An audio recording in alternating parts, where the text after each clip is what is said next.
Ladies and gentlemen, welcome back to the Indie Zone. My name is Kathy. We are continuing here with our multiple part presentation to you of the memorandum decision that was entered by Judge Megan E. Marshall, referenced in the court's October 1st ruling, a judgment enjoining the city of Moscow from releasing certain information from the Moscow Police Department's investigatory files into the catastrophic events that happened November 13th, 2022 at 1122 King Road in Moscow. If you have not had an opportunity to review parts 1 and 2 preceding this presentation, part 3, please do so, because the presentations build. This presentation is going to discuss pages 5 and 6 of the court's memorandum decision. We begin our analysis on page 5 of the memorandum decision, granting in part plaintiff's complaint for permanent injunction. Here the court continues discussing the IPRA, which is the Idaho Public Records Act, at the top of page 5. And here the court quotes, "The IPRA provides a statutory mechanism by which members of the public may review public records so that they may be knowledgeable of the operations of their government, the performance of public officials, and the formulation of public policy." Citing to Wade versus Taylor, this is an Idaho Supreme Court case from 2014. If I could interject here, ladies and gentlemen, right here, the court starts out with what the public policy function is, the role of the government in ensuring that records are produced to the public so that the public may review them. Why? To be knowledgeable of the operation of their government, to serve as the checks and balances system to ensure that their public officials, who have in many cases enormous power and authority, are not abusive of that power and authority. And this statutory mechanism is one of the key features in ensuring that that goal is met, in my opinion. Next, the court cites to the statute itself in defining what a public record is.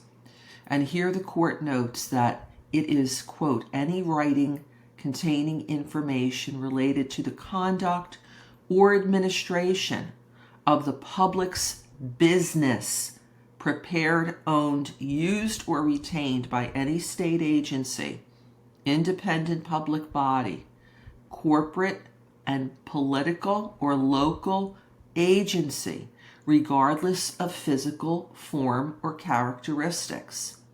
And then we see, this is the statute here.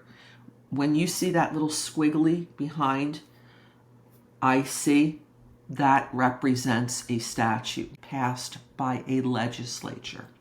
Here, IC section 74101, subsection 13, is cited by the court as to where this quote comes of what a public record is. Then the court states, "Every person has a right to examine and take a copy of such public records," again citing to a statute here, IC section 74102, subsection 1. But, quote, "the motivation of the person requesting the public record is irrelevant. The public's right, and consequently any individual person's right to inspect a public record, is conditioned solely on whether the document is a public record that is not expressly exempted by statute. And now returning to the Supreme Court's ruling and instruction in Wade versus Taylor. This is the Supreme Court of Idaho, who is saying here, ladies and gentlemen, that the reasoning, the motivation for the person requesting the public record is of no consequence. The public's right is automatic with certain exceptions. Going into the next paragraph, now the court turns to what is central here regarding the complaint and the motion for a permanent injunction. This deals with law enforcement, investigatory records. They are public records, the court notes. And then she goes into what the definition of an investigatory record means by the statute. It is information with respect to an identifiable person, group of person, or entities compiled by a public agency pursuant to its statutory authority in the course of investigating a specific act, omission, failure to act, or other conduct over which the public agency has regulatory authority or law enforcement authority. And then citing to Idaho Code Section 74101, subsection 6. Then stating generally, investigatory records are identified by IC Section 741016 are subject to disclosure under Idaho Public Records Act. And then the court notes that when a request to examine is made, the public agency or custodian has a specific time to review the record and grant or to deny the request. Again, citing to statutory legal authority here. So in other words, once a request is made, in my opinion, for public records, the agency, the person who receives it, who is an appropriate custodian of these records, doesn't have forever to come to a decision. There's a specific time frame made within the statute that says you have X number of days or time to respond to this public records request, to turn over the documents requested, or to rule that it is not disclosable, and with regards to some sort of an exception, in other words. And then the court then starts to talk about the exceptions. There are certain exceptions to disclosure as enumerated in IC 74124 1A through G that justify a specific agency denying a request. Then she turns to specific exceptions relative to the case here. She says, one exception is where production of records would constitute an unwarranted invasion of personal privacy, and then cites to the statute. The court then finds that an unwarranted invasion of personal privacy means, and then we have to go on to the next page, page number 6. Disclosure of information used to identify, locate, or harass a juvenile, a victim of an alleged crime, or disclosure where release of information is likely to violate legitimate and substantial privacy interests of the person identified, when such interests are weighed against general public information, citing to Idaho Code Section 741017A. So these are the two specific exceptions that are being looked at relevant to this case. Then we go into the next paragraph. The parties agree that the records to be disclosed in this manner are public records, and more specifically, law enforcement investigatory records. The parties have agreed to that. So now, with that disposed of, here's what the court needs to find. The inquiry for the court is whether the specific records are exempt from disclosure under Idaho Code Section 741241C, such that the city should be restrained from releasing them to the public or any specific requester. Now, here's what the plaintiffs are asserting. Plaintiffs argue disclosure of the public records, specifically photographs, audio, and video created by law enforcement at the crime scene or at the residence, this would be 1122 King Road, would constitute an unwarranted invasion of personal privacy, and therefore the city's disclosure would violate Idaho Code Section 741241C. On the contrary, now here's the defense's position. This is what the city of Moscow, the court has found, countered with.